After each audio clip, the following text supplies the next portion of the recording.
ये क्या अवतार में भगवान मारा नीरज का आखिरी करी जय किया। राम अवतार में भगवान राम ने रज को सीमित करी कामी रावण को मारा। आपको मालूम भगवान राम रज को अपनी भूमि की मिट्टी को लेकर साथ गए थे और उसका वो पूजन करते थे भगवान राम। आप बताइए भगवान राम पूजन करते थे अपनी भूमि का, जहाँ भूमि माता पैदा हुए थे उसकी मिट्टी छाप में लेके गए और भगवान राम पूजन करते थे। ये इसमें भागवत में लिखा हुआ है। भगवान राम जब बनने गए थे तो अपने जन्म स्थान की अयोध्या की मिट्टी को साथ में लेके गए। उन्होंने कहा ये मेरी माता की मिट्टी है, ये मेरी माता है, रक्षा करेगी और मेरी रक्षा करेगी। वास्तव करती है तो दो रही है तो वो दे गए, उसकी पूजा करते थे। बताइए बाप।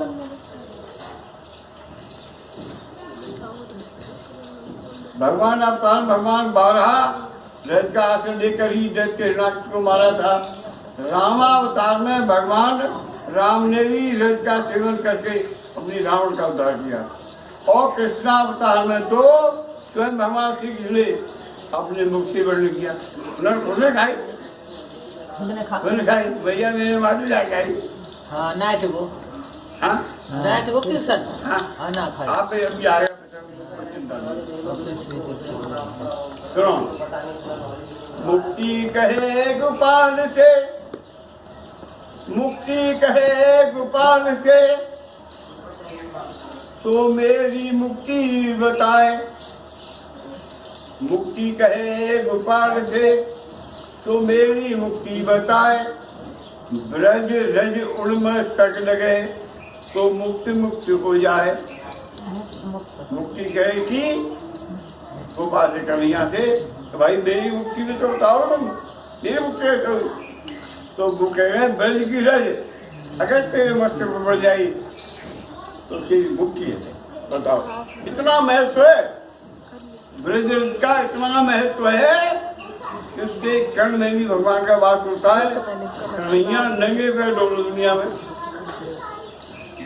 भूमि क्यों नहीं बस लोग भगवान साक्षात नंगे पैर जहाँ घूम रहे उस ब्रज का कितना महत्व हुआ। हम आपको बता रहे हैं भगवान के चरणों के बाद लोगों के सारे जीवन बीत गए, उन्हें रहने का स्थान नहीं मिला। हम दोनों प्राणी जब घर छोड़ के गए 3 महीने हम बहुत दुखी रहे। भगवान की कृपा हुई, हमारा 3-4 महीने में आसन हो गया। बताइए भगवान ने आज भी वही रहे हैं, कोई दिक्कत नहीं। तो प्रभु पर विश्वास करो, कोई पाप मत करो, किसी का बुरा मत चाहो, किसी की बुराई मत करो, किसी बेईमानी मत करो, ये सब जोड़ा करो। मुक्ति कहे गोपाल से तो मेरी मुक्ति बताए। और ब्रज रज और मस्तक लगे तेरी मुक्ति है जाए।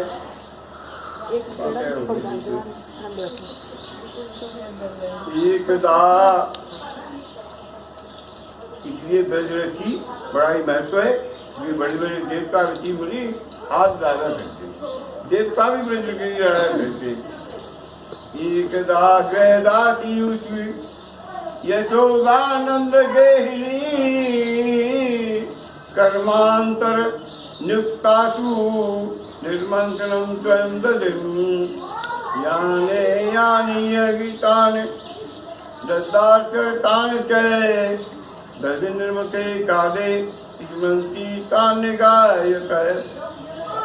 श्री सुखदेव जी महाराज कहते परीक्षित एक समय की बात है, नंद रानी यशोदा जी ने घर की दासियों को तो दूसरे काम में लगा दिया और स्वयं ही दही मथने लगी। मैंने तुमसे अब तक भगवान की जिन जिन बाल लीला को वर्णन किया है, दही मंथन के समय यशोदा जी उन सभी का स्मरण करती और गाती भी जाती। उसी समय भगवान श्री कृष्ण स्तनपान करने के लिए माता यशोदा के पास आई। माता उन्हें स्तन से दूध पिला रही थी इतने में ही दूसरी ओर अंगीठी पर रखे हुए दूध में पान आ गया। दूध क्या उन्हें और ये पान आया दूध में। यह देखकर यशोदा जी अमृत अब तो थी कृष्ण को छोड़कर जल्दी से दूध उतारने चली गई। श्री कृष्ण ने क्रोध में आकर दही का मटका हो गया और कही तो थी वो नो तूने दूध प्यारा मैं प्यारा कौन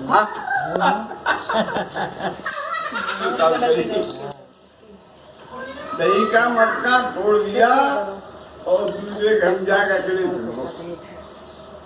सारी कहेंगे।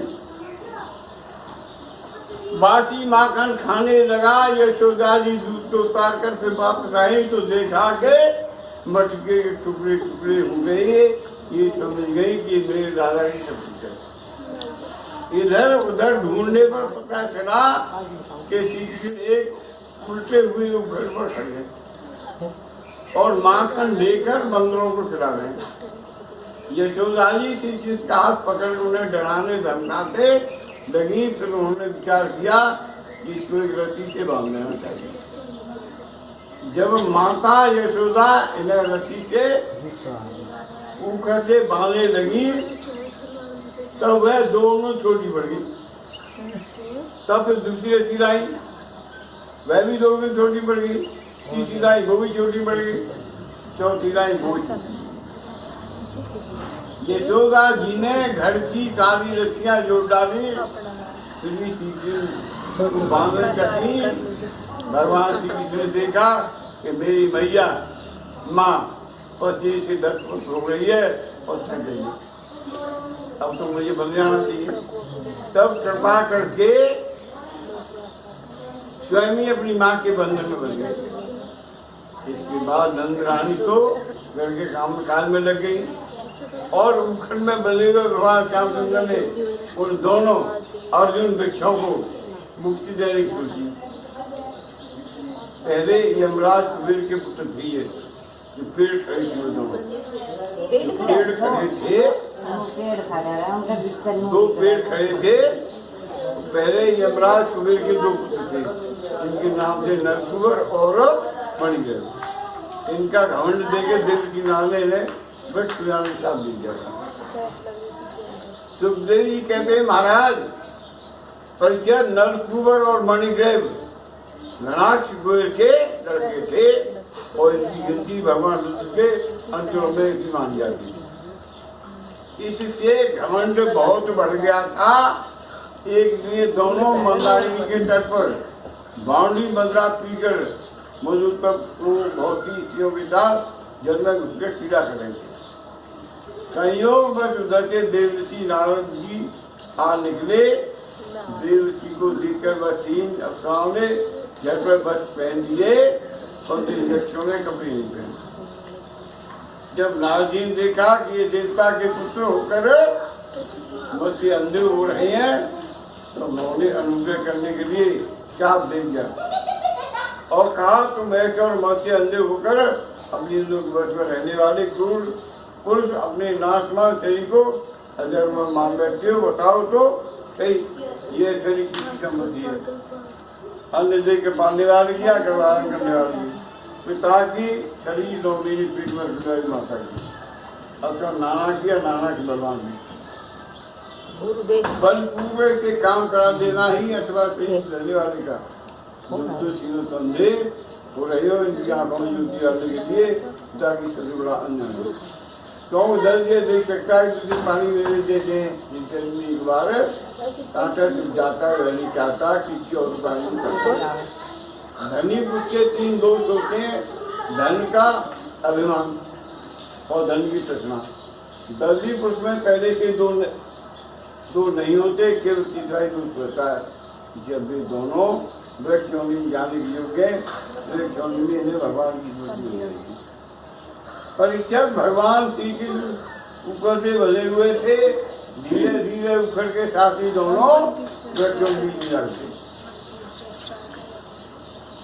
देव दूसरी ओर निकल गए परंतु ऊपर टेढ़ा होकर अटक ही गया। भगवान यौन उखड़ को जरा जोर से खींचा, 24 पेड़ धरती पर गिर पड़े। उन वृक्षों में यही दोनों चित्रकूट थे। भगवान के चरण कमलों का स्पर्श होने से इनकी मुक्ति होगी। उन्होंने भगवान की कृति की।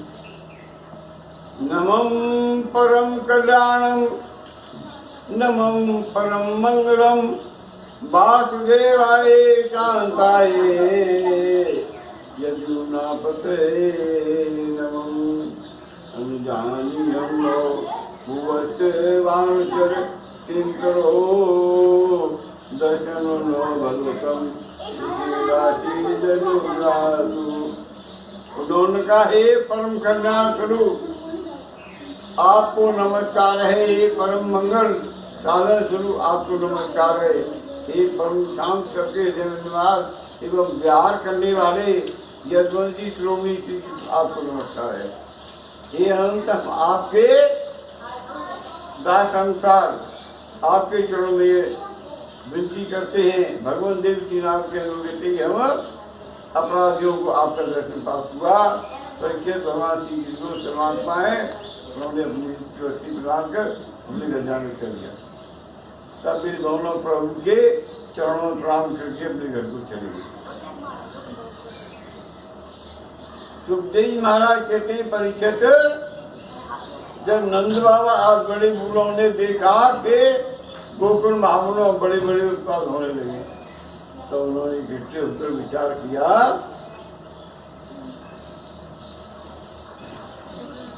बाबा कद लगे ही रहा ना